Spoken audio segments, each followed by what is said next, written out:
Señoras y señores, agradezco de la manera más cordial al Centro Boliviano Americano por brindarme esta oportunidad de presentar un libro mío.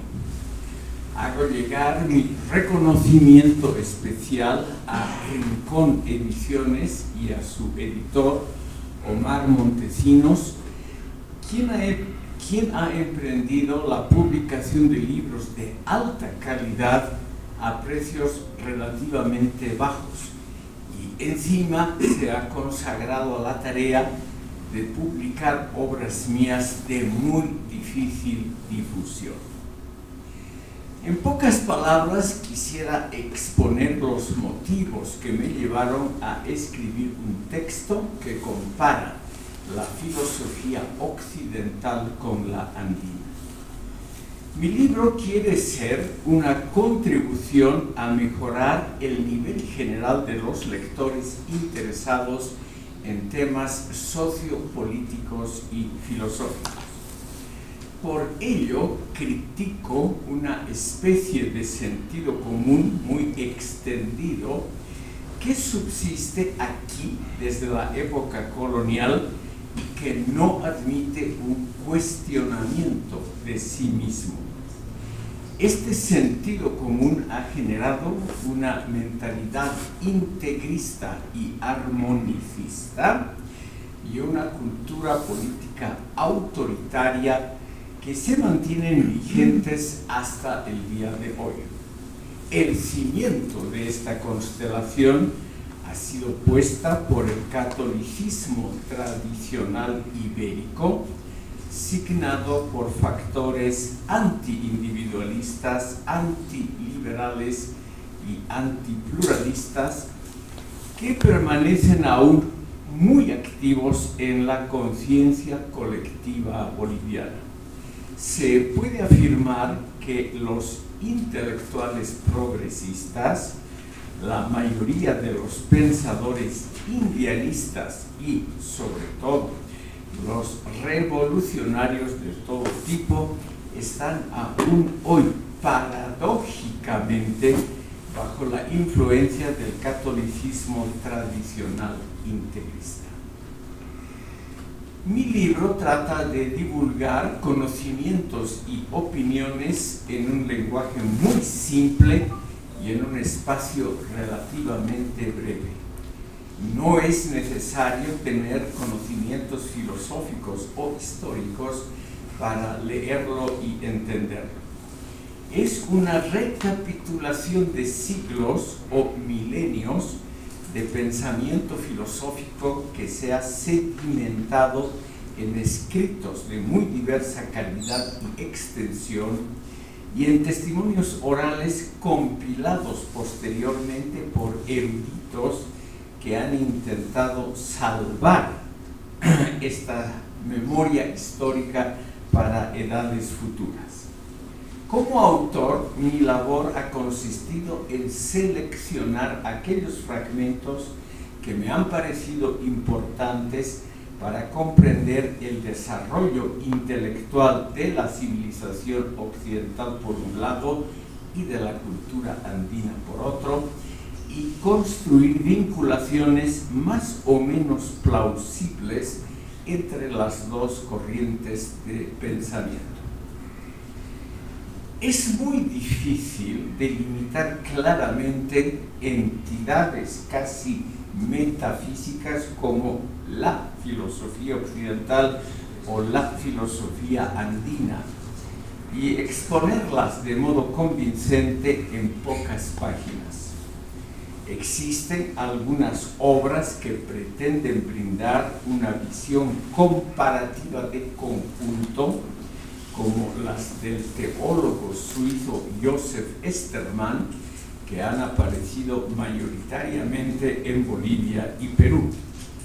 Pero tengo la impresión de que estos escritos, pese a su carácter enciclopédico, no ingresan a dos puntos relevantes hoy: la crítica de la especificidad, es decir, el cuestionamiento de la originalidad de ambas filosofías, por una parte, y la vinculación de modos de pensar con la praxis cotidiana, cultural y social, por otra parte. Mi modesto libro intenta, en cambio, acercarse a dos temas incómodos. ¿Existe la originalidad de cualquier tipo de pensamiento en un mundo pequeño y altamente comunicado entre sí desde tiempos muy remotos como es nuestro planeta? Y segunda pregunta, ¿son tan razonables, por ejemplo, los intentos en el terreno político de construir una cultura original cuando, como todos hoy sabemos, no es posible más el edificar un modelo realmente original en un mundo que ya lo ha dicho prácticamente todo? Y menos todavía una filosofía que privilegia los sentimientos y las emociones en lugar de los procedimientos argumentativos del racionalismo. Esta última pregunta no es tan abstracta y tan alejada de las preocupaciones diarias como parece a primera vista. Ha habido numerosos esfuerzos en la historia de la filosofía que estaban dirigidos a cuestionar la naturaleza presuntamente fría e inhumana del racionalismo occidental y a conseguir una comprensión más fidedigna de la esfera de nuestras intuiciones y emociones que no siempre son tan razonables. Hay que acercarse a la filosofía y a los pueblos andinos con mucho cariño y gratitud, como afirma el ya citado Joseph Esterman, pero al mismo tiempo hay que aplicar los preceptos de la objetividad y la distancia que nos ha legado la tradición occidental. Los críticos me reprocharon que haya otorgado mayor espacio al pensamiento occidental que al pensamiento andino. Esto parece, a primera vista, un testimonio de imperialismo cultural. Pero la razón para ello es muy simple. Lo que se entiende bajo filosofía occidental empezó cronológicamente mucho antes que la andina y por ende se ha acumulado una cantidad mucho mayor de obras escritas. En una comparación cuantitativa sobresale inmediatamente la inmensa masa de publicaciones del lado occidental. A ello se añade que la filosofía andina es muy joven, como también lo es su historia. Los pueblos andinos, además, no conocieron ningún sistema de escritura antes de la conquista española, lo que también los diferencia, por ejemplo, de la civilización maya. En todo el Nuevo Mundo, la conquista española conllevó una brutal y repentina terminación de desarrollos autónomos que probablemente habrían generado resultados promisorios y notables en la esfera de la cultura en general y del pensamiento en particular, como se puede apreciar por los magníficos testimonios que han sobrevivido de las culturas precolombinas. Las fuentes para reconstruir estas filosofías prehispánicas son muy tenues e inseguras, y lo mismo puede decirse del pensamiento indígena en general. Ante la carencia de fuentes escritas y al mismo tiempo confiables, lo que existe son interpretaciones ganadas de la observación de los comportamientos existenciales de los indígenas contemporáneos y reconstrucciones hipotéticas y teóricas de lo que las tradiciones orales han generado a lo largo de siglos. Puesto que yo no realicé ningún trabajo en estos dos campos, para la segunda parte de este libro, consagrada a la filosofía andina, me he basado ampliamente en las reconstrucciones del ya citado Joseph Esterman y también en las obras del profesor Blitz Lozada Pereira, a quienes deseo agradecer de la manera más cordial. Debido a que no tengo una concepción propia sobre las dos temáticas de este libro, he tratado de reconstruir opiniones ajenas con un mínimo de orden y cuidado.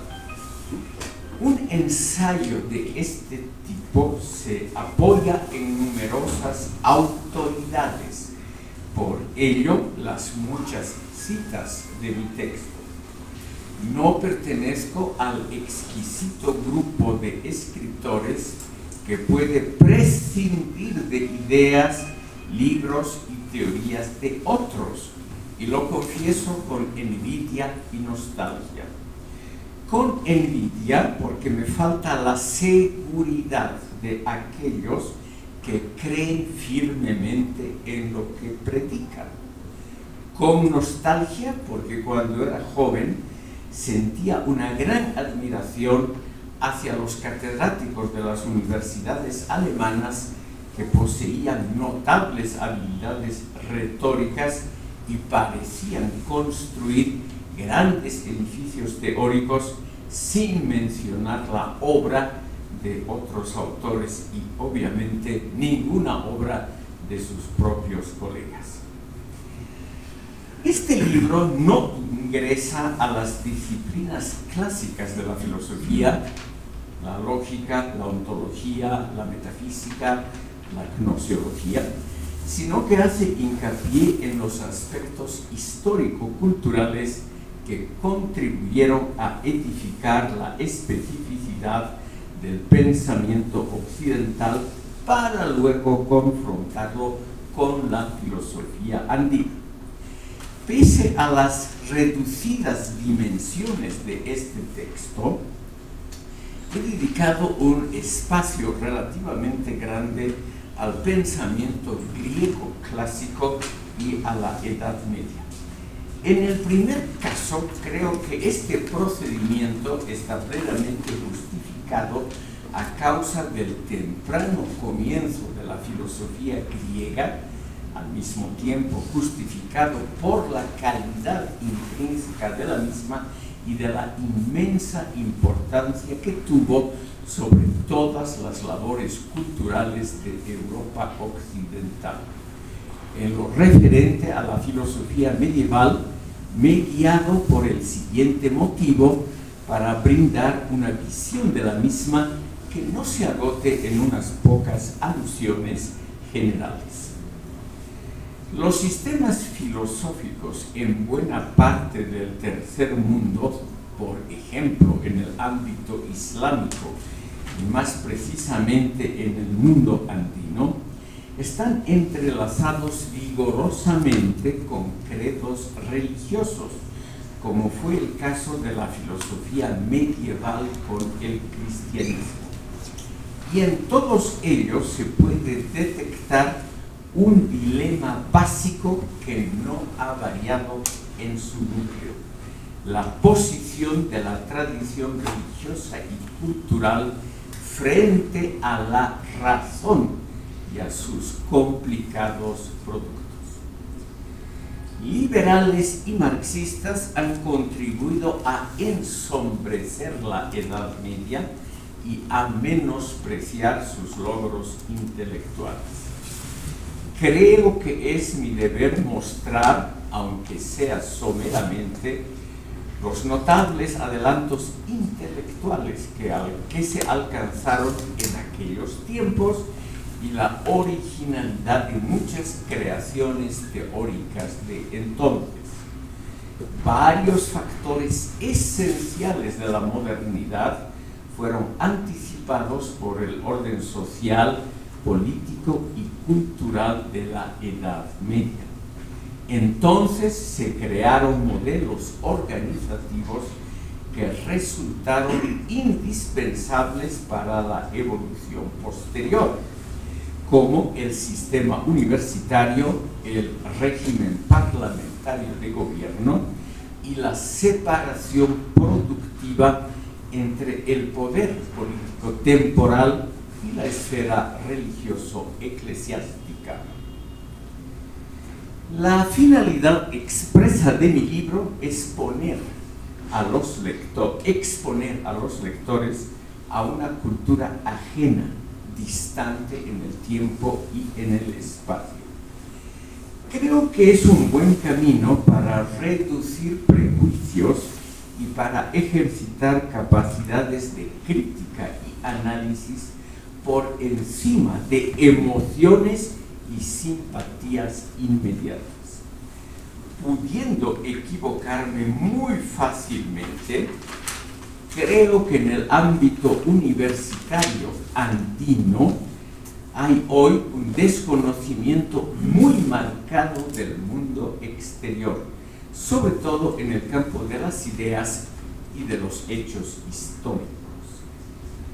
Cuando estudiantes de las universidades bolivianas hablan de épocas y culturas de afuera, cosa que ocurre muy rara vez, se nota que aluden a fenómenos que les son muy extraños, extranjeros, foráneos. Por lo general tienen una formación académica débil en lo que respecta a hechos y conocimientos específicos de otras áreas geográficas.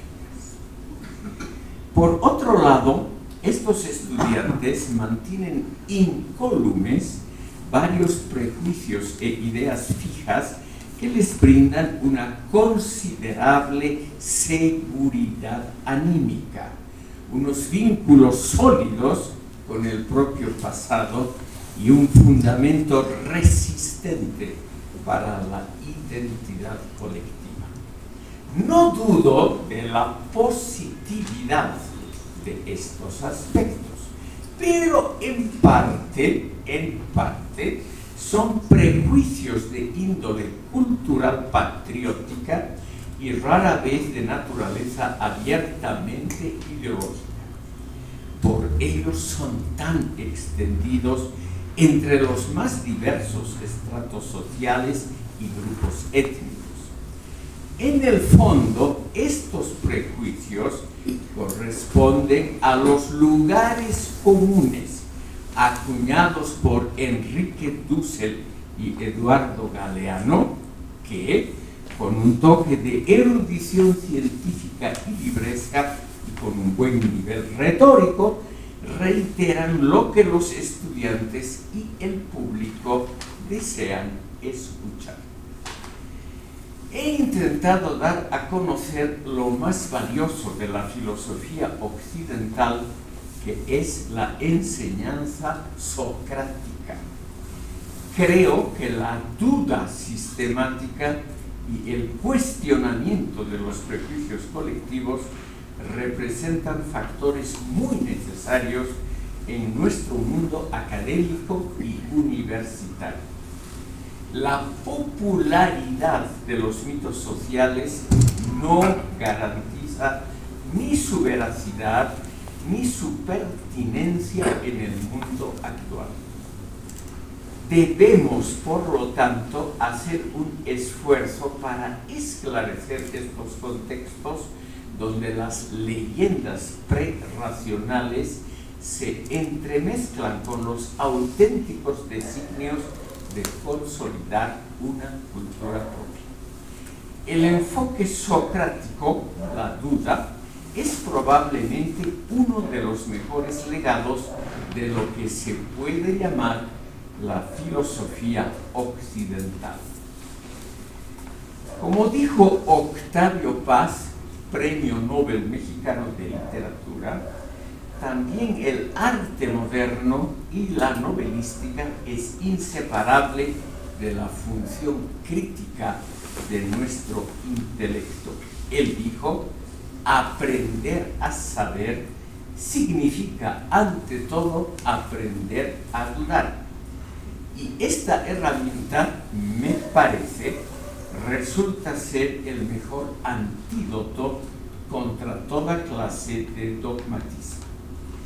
En cambio, en la atmósfera cultural boliviana y en la universitaria, creo percibir, pudiendo equivocarme fácilmente, una marcada tendencia a aceptar y a propagar convicciones que parecen autoevidentes y por lo tanto verdaderas en sentido enfático.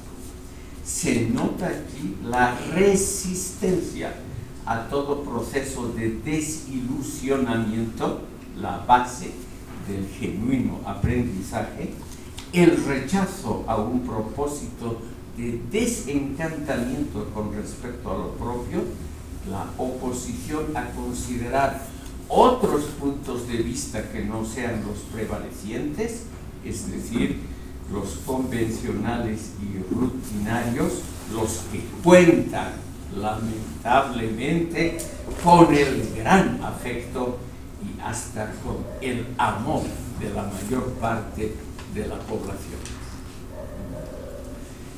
La filosofía andina constituye una corriente importante y compleja de pensamiento que no se puede reducir a pocas palabras.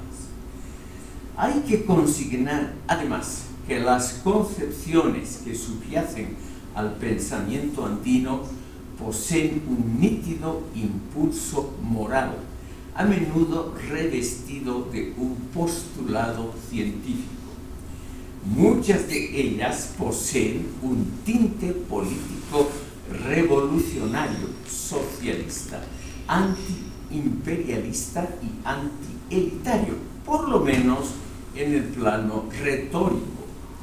Su acercamiento al marxismo se reduce en el fondo a un anticapitalismo arcaizante que busca el prestigio de las doctrinas socialistas clásicas para justificar metas normativas propias, pero que son tomadas sin mucha elaboración del mundo occidental. Por ello, lo importante es lo siguiente. En estas corrientes, y claramente en la filosofía andina, en la compilada por Joseph Esterman, se puede constatar un factor ético ubicuo y muy robusto que resulta comprensible porque este pensamiento ha sido construido mediante el dolor y la angustia. Las líneas más radicales de estas teorías reivindicacionistas, entre las que se encuentra la posición muy conocida y muy estimada en Bolivia de Frantz Fanon, postulan un nuevo hombre total frente a una Europa considerada como decadente, criminal y corrupta. Esta es explícitamente la posición de Fausto Reynaga, el pensador más importante del indianismo boliviano. La filosofía andina se origina entonces en un contexto sociopolítico donde florece un fuerte descontento con respecto a la modernidad política de corte occidental.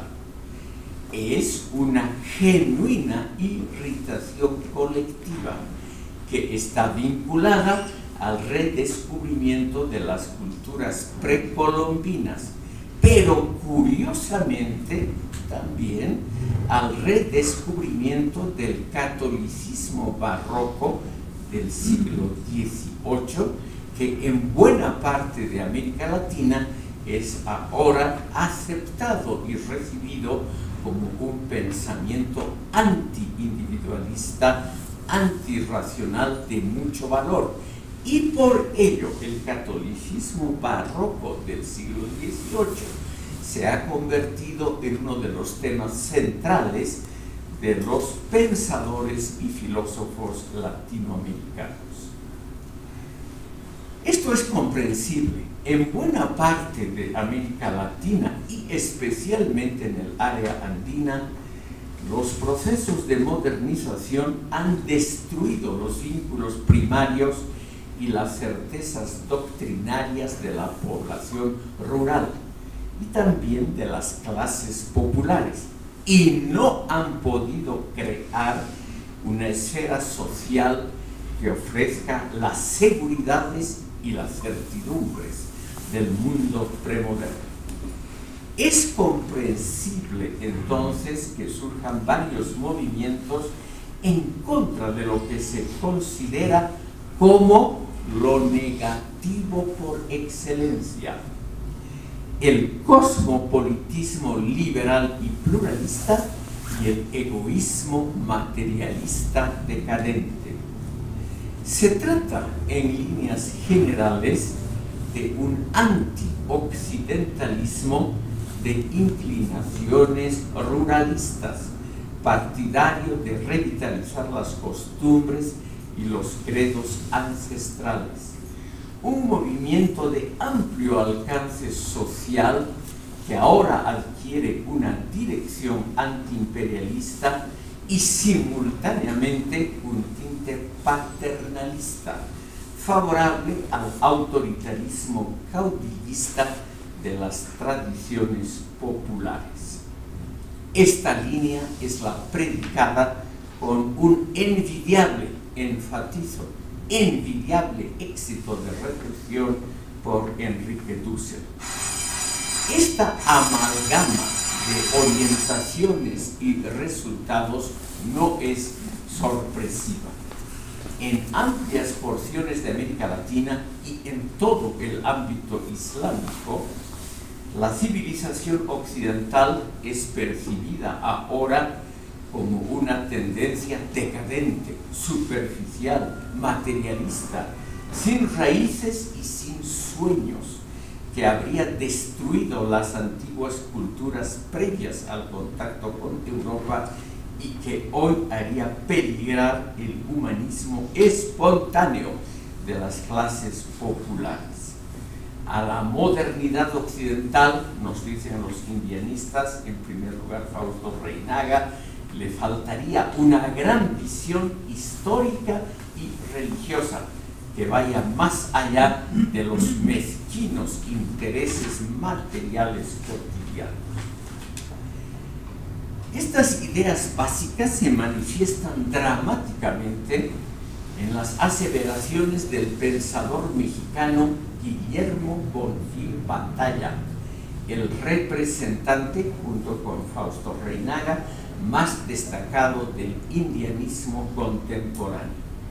Cito a Bonfil Batalla: la solidaridad, el respeto, la honradez, la sobriedad y el amor constituirían los valores centrales, piedras fundadoras de la civilización india, mientras que las normativas de la civilización occidental son descritas como, vuelvo a citar, egoísmo, engaño, desengaño, apetito insaciable de bienes materiales y odio, todo lo cual prueba la historia y lo comprueba la observación diaria de la vida urbana, reducto y fortaleza de la invasión occidental. Y continúa Guillermo Bonfil Batalla: la miseria, el hambre, la enfermedad y las conductas asociales no son la herencia de la civilización india, sino productos directos y genuinos de la dominación occidental. Forman parte de una circunstancia temporal y casual, históricamente hablando, la invasión occidental, pero no representan los rasgos constitutivos de la civilización india. Fin de la cita. Esta concepción, muy similar a la expresada por Fausto Reynaga y sus muchos discípulos en territorio boliviano, conlleva el rechazo de la cultura del despilfarro y del crecimiento incesante que sin duda está encarnada en muchas versiones del pensamiento occidental. Pero se trata de una contraposición maniqueísta de valores enteramente positivos de un lado y profundamente negativos del otro.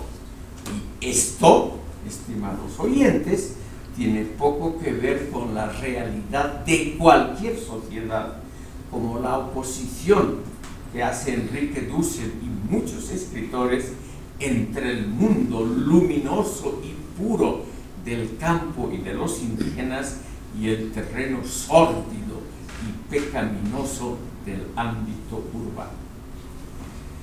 La actual destrucción ecológica, que es a causa de su magnitud una consecuencia de la modernidad, de eso no hay duda alguna, ha generado un comprensible rechazo de la lógica del progreso histórico entre la gente joven y sensible con un cierto nivel educativo, y asimismo ha producido un renacimiento de las cosmologías premodernas en sus vertientes andina, amazónica y en el mundo occidental todas las diferentes variantes y resultados de New Age y tendencias afines.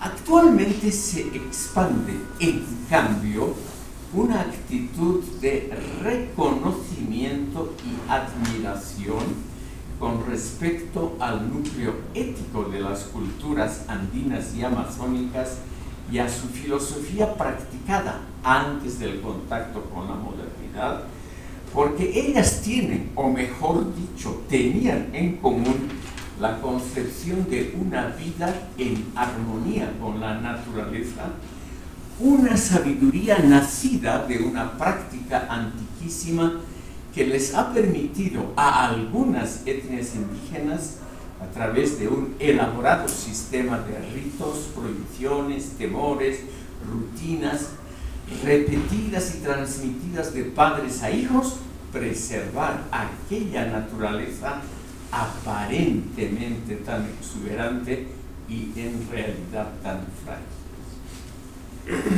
La idea del necesario equilibrio entre el hombre y la tierra y la conciencia de la violación del medio ambiente por la civilización industrial moderna traen consigo una reevaluación de la sabiduría indígena, que es seguramente lo más valioso de la filosofía andina. Así se da una nueva oportunidad a esta corriente de pensamiento.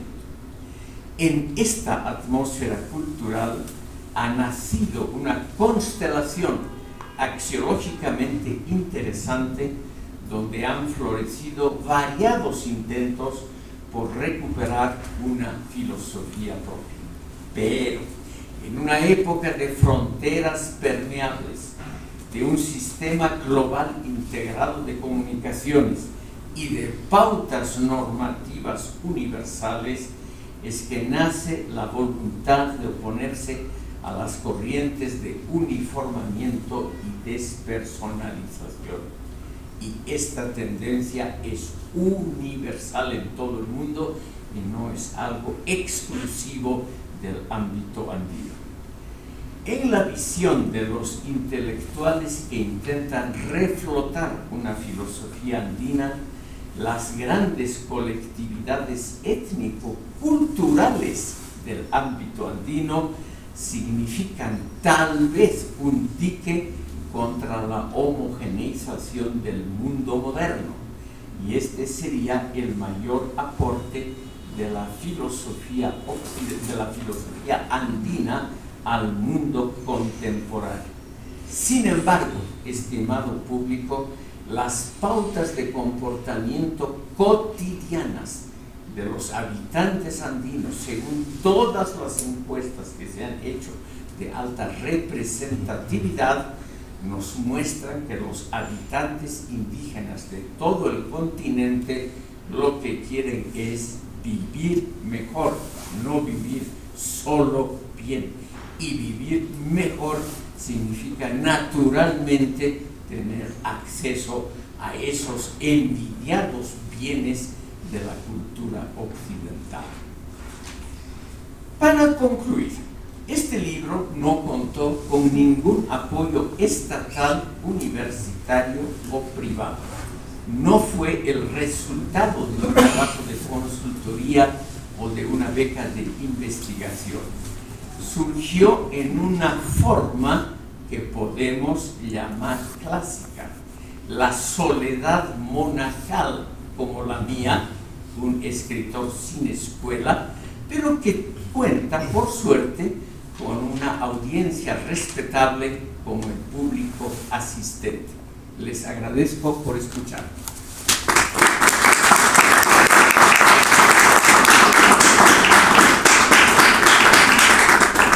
Muchas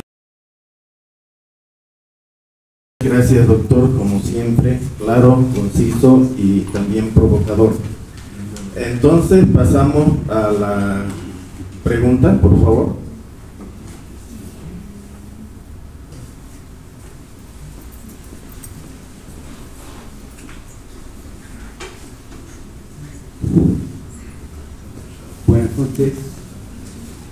Buenas noches, doctor Felipe Mancilla. Al grano, sin oropeles barrocos.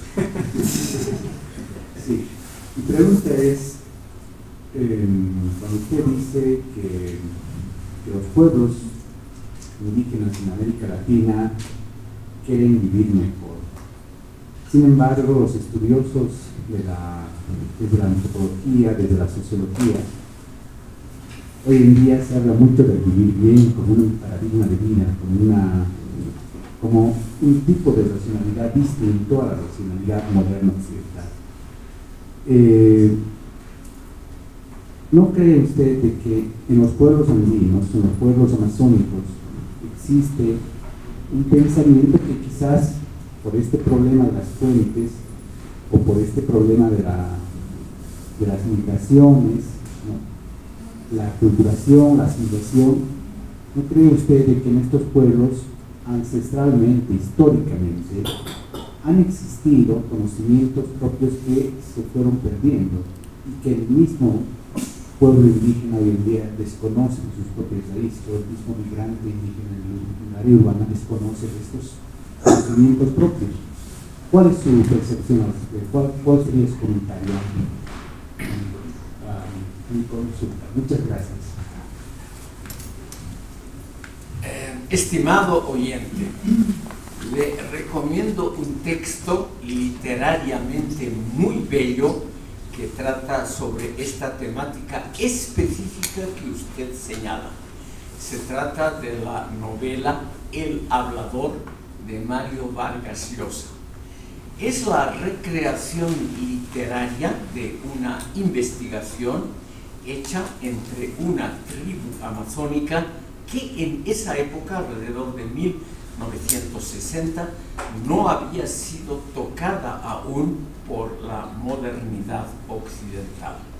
Y Vargas Llosa describe precisamente esos conocimientos a los cuales tal vez usted alude, esos conocimientos transmitidos de generación en generación que posiblemente en un medio ecológicamente muy frágil como es el bosque amazónico permitieron la preservación de culturas propias durante milenios. Pero lamentablemente esos mismos indígenas, salvo excepciones que siempre hay, chamanes, filósofos, pensadores, etc., los mismos pueblos en general lo que quieren es lo que dijo muy claramente Fausto Reinaga en su libro La Revolución India. En ese libro, Fausto Reinaga recrea una comunidad ideal, y esa comunidad ideal, que él la llama Sacabamba, tiene precisamente esos conocimientos de preservación de la naturaleza.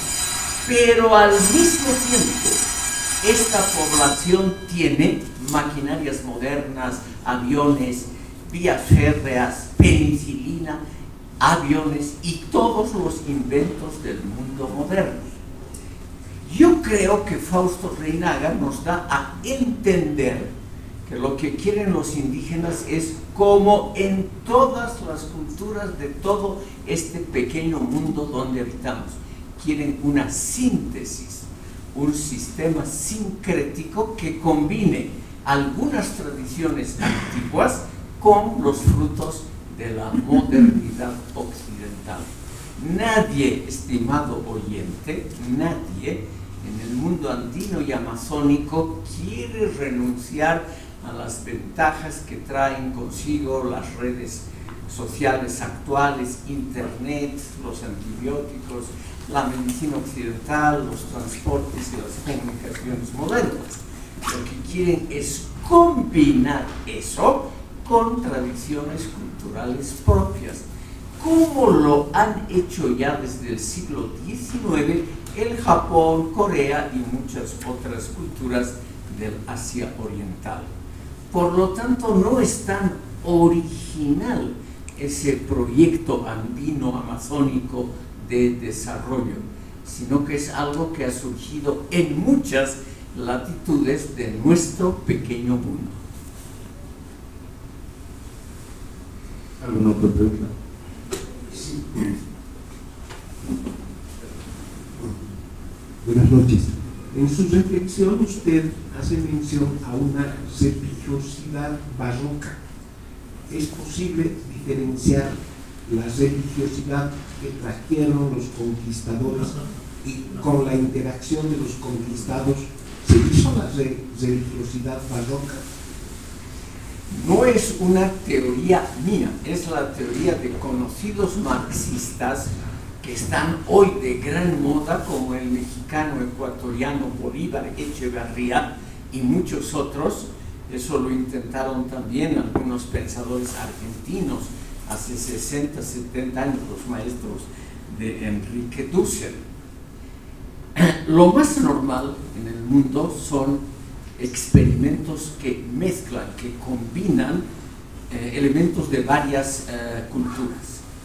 Entonces, el catolicismo barroco del siglo XVIII sería, en el fondo, la religión católica traída por los conquistadores, con una tendencia muy fuerte a expresar emociones, sentimientos, intuiciones, como se dan en los bailes, en las manifestaciones de teatro popular, que estarían, según Bolívar Echeverría, siempre unidas al catolicismo barroco del siglo XVIII. Son estudios muy amplios estos del catolicismo barroco, yo no puedo juzgarlos, pero lo que se nota claramente en todos ellos es la tendencia muy fuerte de Bolívar Echeverría, un gran marxista que ha muerto hace muy poco, una tendencia muy fuerte de combinar la solidaridad inmediata que había existido en el siglo XVIII en las regiones dominadas por el catolicismo, con elementos antirracionales, es decir, contra el liberalismo y el racionalismo de ese mismo siglo XVIII, que en el mundo español fue muy mal recibido.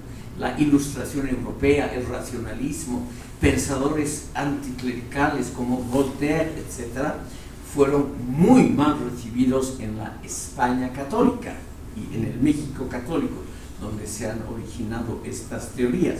Y por lo tanto, una revitalización de emociones, intuiciones, sentimientos sería algo muy respetable si al mismo tiempo se rechaza el racionalismo, el liberalismo, el individualismo, todas esas cosas execrables para los pensadores indianistas y para una parte de la izquierda criolla.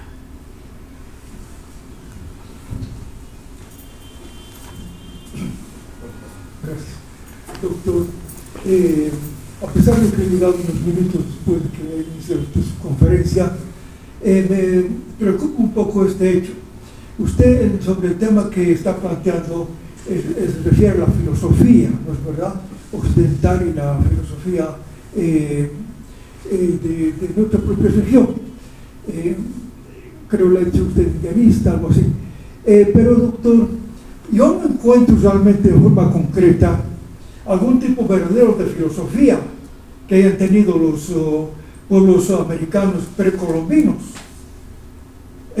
Como usted ha mencionado, no tenían ellos el lenguaje escrito. En eso Henry Morgan los ha clasificado perfectamente bien, y esa clasificación es válida hasta ahora, incluso para los partidos marxistas, de que todo Indoamérica y su cultura ha llegado solamente hasta la etapa media de la barbarie en la civilización. Por lo tanto, me llama la atención, usted puede complementar tal vez, el hecho de que los pueblos indoamericanos precolombinos hayan tenido alguna filosofía verdaderamente propia, que se llame con ese nombre exacto de filosofía. ¿Podría usted decir qué filósofos son esos filósofos precolombinos? ¿Alguna frase, alguna obra que naturalmente no existe en forma escrita? Ni tampoco estoy, disculpe, de acuerdo de que haya una destrucción total de la cultura americana de ese tiempo, ¿no? Porque ha habido españoles que han defendido al indígena y su modo de vida, su civilización de ese tiempo. El más notorio es Bartolomé de las Casas. Y cuando Bartolomé de las Casas tuvo un encuentro con el jinete de Sepúlveda en Cádiz, me parece, en España, Bartolomé de las Casas no pudo refutar los argumentos que decía jinete de Sepúlveda, de que los indígenas realmente eran biológicamente inferiores a los europeos, y esa era la causa de su atraso general. Y ese es el punto fundamental, doctor. Si eso es cierto, y yo estoy de acuerdo con ese hecho, con los hechos de la antropología, entonces no le encuentro que pueda haber una manifestación verdaderamente filosófica, ni religiosa, ni jurídica, ni artística. Estimado oyente, como yo no soy marxista, ni nunca lo he sido, no comparto las clasificaciones históricas que están unidas al núcleo de esa magna teoría. Por lo tanto, si eran épocas de barbarie, esclavismo o cualquier otra de las denominaciones marxistas, yo creo que eso nunca sirvió para explicar adecuadamente ni la historia occidental ni la historia de otros pueblos, en primer lugar. En segundo lugar, los españoles que conquistaron América no eran angelitos, no tenían la tendencia, por ejemplo, de británicos y franceses, de hacer solamente una explotación comercial, económica, y dejar que esos pueblos tengan sus religiones, creencias, etcétera, sin molestarlos, como hicieron los franceses en el África. Por ejemplo, todavía hoy excolonias francesas, Argelia, Marruecos, Túnez, etcétera, etcétera, son profundamente musulmanes, sin que exista una población católica dejada por los franceses. Y lo mismo puede decirse de los británicos, que entre muchas otras colonias poseyeron la India, lo que hoy es Pakistán, Bangladesh, Ceilán, etcétera, etcétera, y en todas esas regiones no hay ninguna muestra de anglicanismo. O sea, no se interesaron por los temas religiosos y culturales. En cambio, los españoles, con su extirpación de idolatrías, con sus 3 centros de la Inquisición, en Lima, Cartagena de Indias y México, se dedicaron de la manera más brutal a combatir a todos los que tenían otra religión o pensaban de forma diferente. Ahora bien, es una cosa muy interesante, estas paradojas históricas son muy usuales, que ese espíritu dogmático de creer que hay una verdad y que esa sola verdad tiene que ser la que es enseñada en escuelas y universidades, eso lo han heredado los marxistas latinoamericanos y andinos de los españoles. Muchos pensadores interesantes que de ninguna manera son derechistas, de ninguna manera, puedo nombrar algunos, han expresado la interesante teoría de que los marxistas, etcétera, son en el fondo buenos católicos tradicionalistas sin saber. En cuanto a lo que usted dice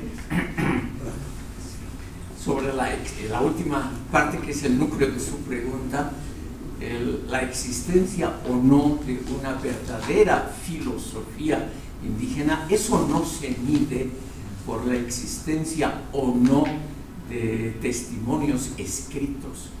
Muchos pueblos han tenido escritura, pero una tradición filosófica prácticamente nula, y han sido grandes pueblos. El imperio persa, los fenicios y muchos otros no nos han dejado prácticamente nada, ni de filosofía, ni de religión, de teología, ni de la literatura, y no hay duda que eran culturas muy notables. La filosofía es simplemente, como dice la palabra misma, es el amor al saber, y eso con toda seguridad que había en las culturas precolombinas. El mejor ejemplo es evidentemente la cultura maya, que sí tenía una forma de escritura y que nos ha dejado notables conocimientos astronómicos, etcétera, etcétera. Y últimamente han aparecido, sobre todo en Guatemala, de la mano obviamente de escritores indianistas izquierdistas, una nueva teoría sobre la verdadera democracia practicada por los mayas. Yo no puedo juzgar esas nuevas teorías, pero no hay duda de que esas culturas, sobre todo la maya, eran modelos civilizatorios muy avanzados que obviamente no estaban en la situación de la barbarie o cosas por el estilo que algunos marxistas pretenden otorgarles, sino que eran realmente culturas muy avanzadas. Y los españoles, al contrario de franceses, holandeses e ingleses, lo que han hecho es una destrucción masiva y premeditada de todas estas culturas. Un obispo, Diego de Landa, se dedicó, él mismo, un hombre muy culto, a quemar todos los códices aztecas y mayas que él pudo encontrar. Eso es un acto de barbarie y es obviamente una muestra de un ataque especializado, por ello doblemente, diabólicamente pensado, contra los testimonios intelectuales de esas grandes culturas del México prehispánico. Por lo tanto, no podemos arrogantemente decir eran bárbaros que no tenían filosofía. Eso no es verdad. Lo que ha hecho Joseph Esterman para la filosofía andina, que yo no comparto plenamente todas las ideas de Esterman, pero es una labor que no podemos arrogantemente dejar a un lado. Son más de 10 volúmenes de compilación de la posible filosofía andina.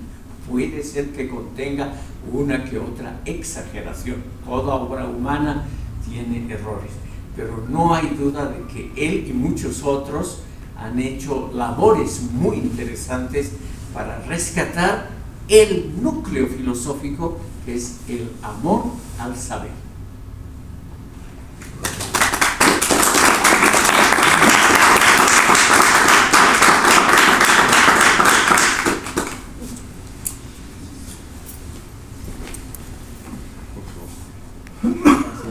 Hola. Buenas noches. La evolución de los pueblos y las naciones del tercer mundo ha sido marcada durante los siglos por una constante agresión de estados occidentales en pos de conseguir grandes rasgos beneficio económico, Y en el plano geopolítico existe una contradicción para mí personalmente evidente entre cómo los estados y las instituciones que se declaran los defensores y estandartes del racionalismo y del liberalismo han sido los mismos estados que han aplicado la fuerza bruta, manipulación, la idea de divide y vencerás, y hasta el apoyo a tendencias irracionalistas dentro del países del tercer mundo, ¿no? Por ejemplo, la experiencia de los Estados Unidos en Afganistán, donde los Estados Unidos, el gobierno trató de, digamos, tal vez con buenas intenciones, una democracia más moderna que respete más los derechos humanos y defiende el racionalismo, termina en un fracaso con el retorno, digamos, de un barbárico tradicionalismo, ¿no?, religioso de los talibanes, ¿no? Partiendo de la premisa de que tu crítica, digamos, que yo comparto, la verdad, de la filosofía andina, a cómo marxistas y otras corrientes están como se aferran se aferran de alguna forma a lo que usted llama el catolicismo, lo que es el catolicismo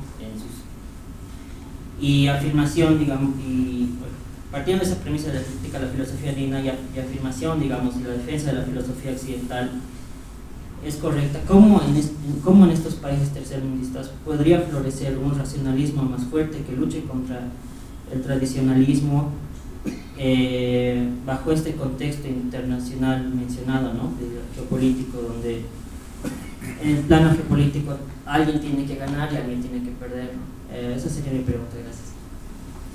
Estimado oyente, lamento contradecir a usted. No han sido solo los malos y perversos occidentales los que se han servido de otros pueblos y han explotado inicuamente a otras culturas. Piense usted simplemente en dos fenómenos que aquí en Bolivia no se los conoce: la expansión islámica en los siglos VII y VIII y la expansión mongólica en los siglos XIII y XIV. No eran angelitos.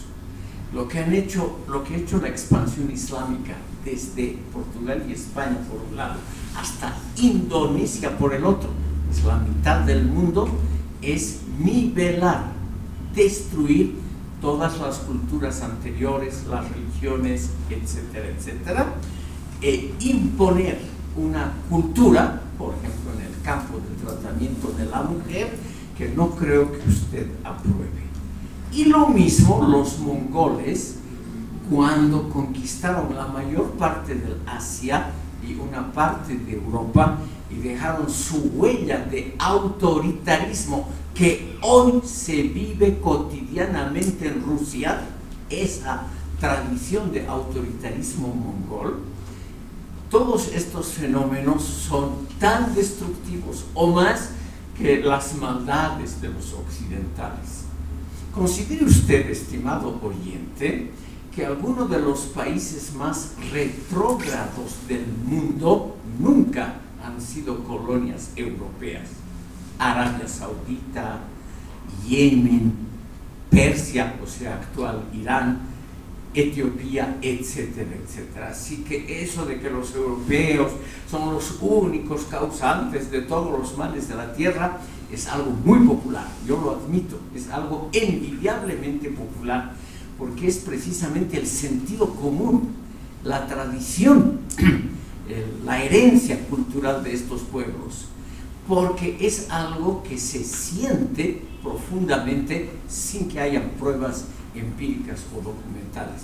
Es algo que es algo a priori de la experiencia documental y científica, y por eso es tan adorada esta idea de que anteriormente eran grandes culturas y que los occidentales han arruinado todo.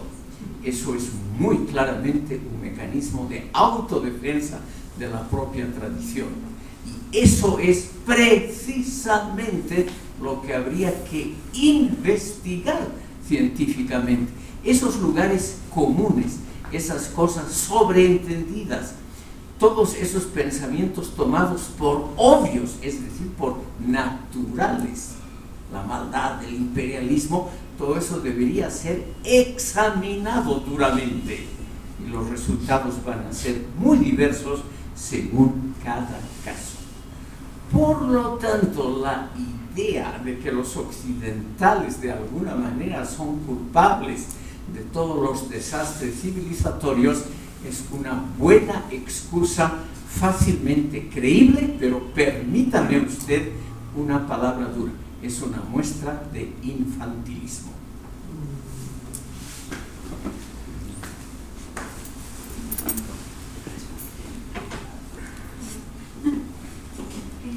Muy buenas noches. Bueno, soy estudiante de la carrera de Historia del tercer año y tengo una pregunta ya que estoy realizando una investigación sobre el tema del albinismo. Más fuerte, por favor. Soy muy anciano y naturalmente tiendo a la sordera. No se preocupe.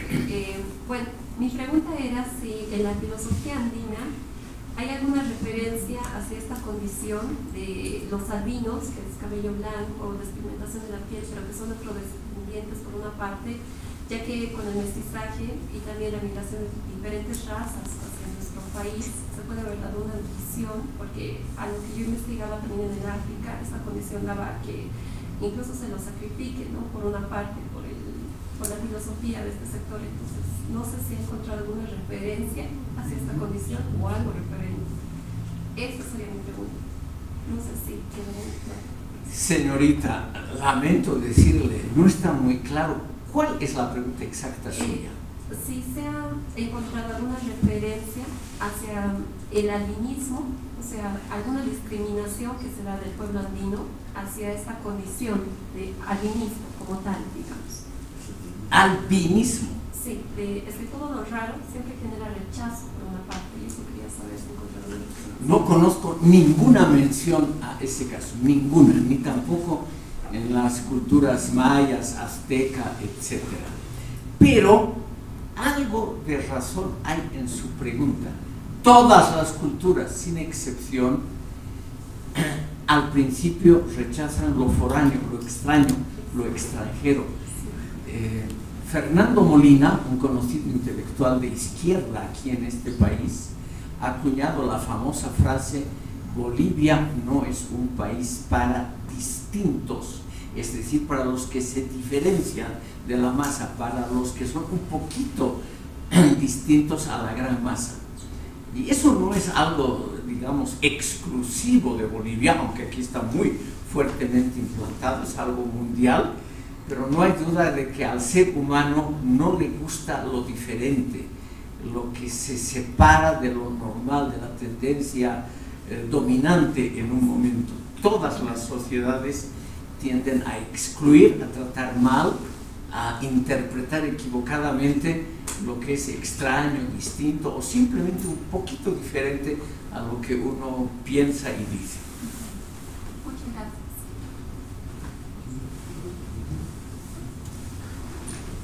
Buenas noches, doctor. Mi pregunta es la siguiente. ¿Usted cree que en algún momento la filosofía andina a futuro y en el mundo pueda influir de alguna manera, considerando que en el mundo puede haber algunas hartazgo en el tema del consumo, la forma de vida que se está viviendo actualmente? Dos puntualizaciones a su interesante pregunta. En primer lugar, el consumismo exagerado del mundo actual es algo que los más conocidos filósofos de Occidente han criticado. O sea, no es algo que la si es que existe una entidad metafísica llamada la filosofía occidental. Casi todos los filósofos importantes de Occidente han criticado el consumismo exagerado, el desarrollo por el desarrollo, el crecimiento incesante, el hacer peligrar ecológicamente a nuestro pequeño planeta por ansias económicas. Pero lamentablemente ese espíritu de criticar el consumismo es algo muy, muy impopular. Pudiendo equivocarme fácilmente, yo creo que ustedes y una audiencia similar en número es toda la población paceña que estaría en contra del consumismo exagerado.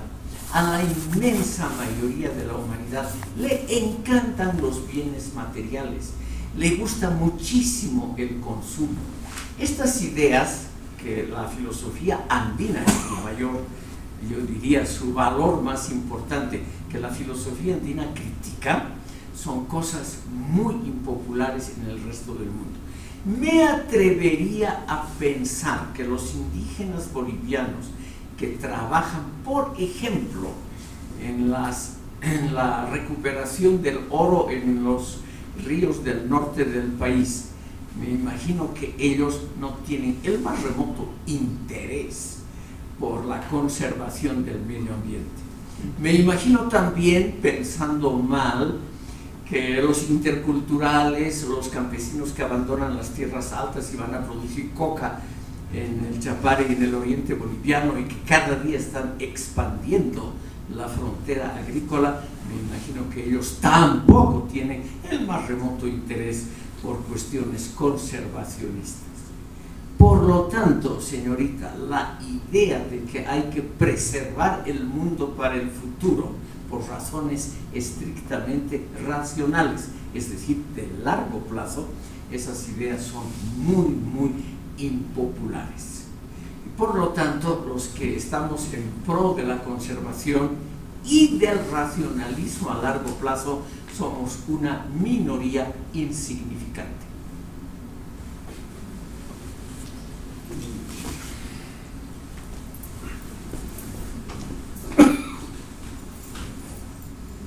Muchas gracias. Buenas noches, doctor. ¿Cree usted que existe o existiría una relación entre la filosofía andina y la formación de capital? Como antecedente pongo a Max Weber, que demostraba que la ética protestante de los colonizadores norteamericanos al inicio de la fundación, de la llegada, era la clave para la formación interior del capital. Entonces la ética protestante se puede asemejar a la ética andina. Se habla mucho de que el Colla es trabajador, trabaja los domingos, no hay feriado para el Colla domina actualmente ciertos sectores en el oriente dedicados al comercio, el Colla trabaja de 7 a 7, etcétera, etcétera. Pero también vemos de que existe una contradicción cuando el mismo Colla, que acumula un cierto capital, no duda en derrocharlo tal vez en un preste, y puede tranquilamente gastar $500,000 contratando a grupos exteriores dedicados al consumo en vez de la formación de capital. ¿Cree usted que podría existir una relación en ese sentido? Muchas gracias. Estimado oyente, pudiendo equivocarme muy fácilmente, yo creo que la famosa teoría de Max Weber sobre la ética protestante y el espíritu del capitalismo, así el título de su obra más conocida, no es aplicable a las naciones originarias del mundo andino, porque esa teoría está ligada profundamente a una teología de la predestinación, a una teología estrictamente puritana, pietista, que aquí nunca se ha dado. Por lo tanto, no creo yo que pudiendo equivocarme, que los indígenas capitalistas del país tengan una mentalidad, por ejemplo, de reinvertir en la propia empresa todas sus ganancias y dedicarse a inventar procedimientos para mejorar su empresa, para inventar procedimientos, técnicas, nuevos productos, etcétera. Tengo la impresión de que no es así. Aquí lo que hay es una lógica, obviamente, tal vez no tan dispensadora como los católicos blancoides, pero no creo que sea una ética parecida a la protestante de reinvertir y mejorar sistemáticamente la propia empresa mediante inventos, etcétera. Yo creo que todavía no hemos llegado a eso.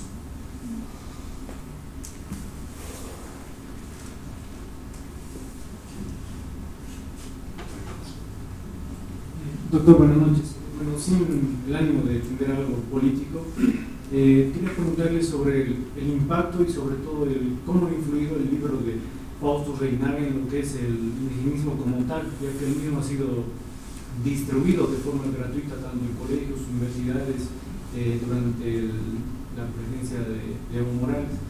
Entonces mi pregunta va referida a cómo ha impactado eso en la sociedad como tal y en el indigenismo.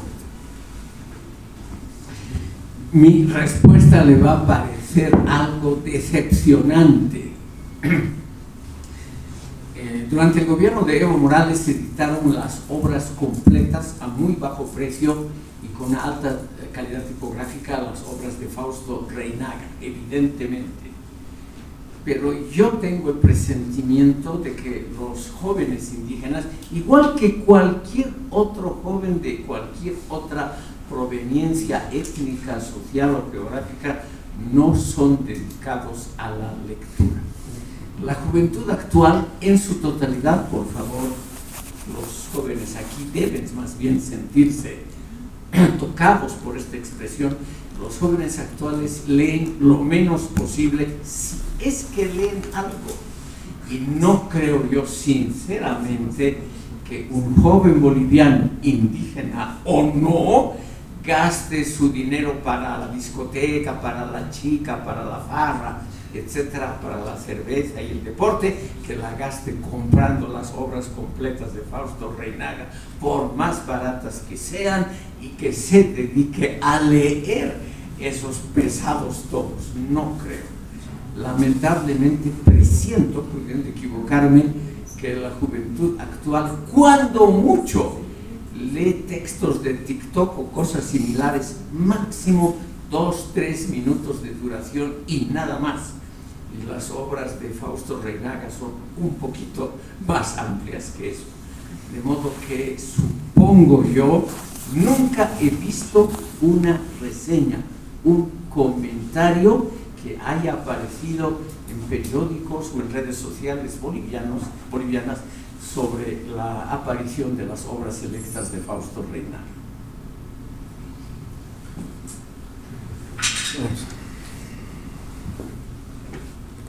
¿Alguien más? Agradezco muchísimo a todos ustedes por haberme escuchado.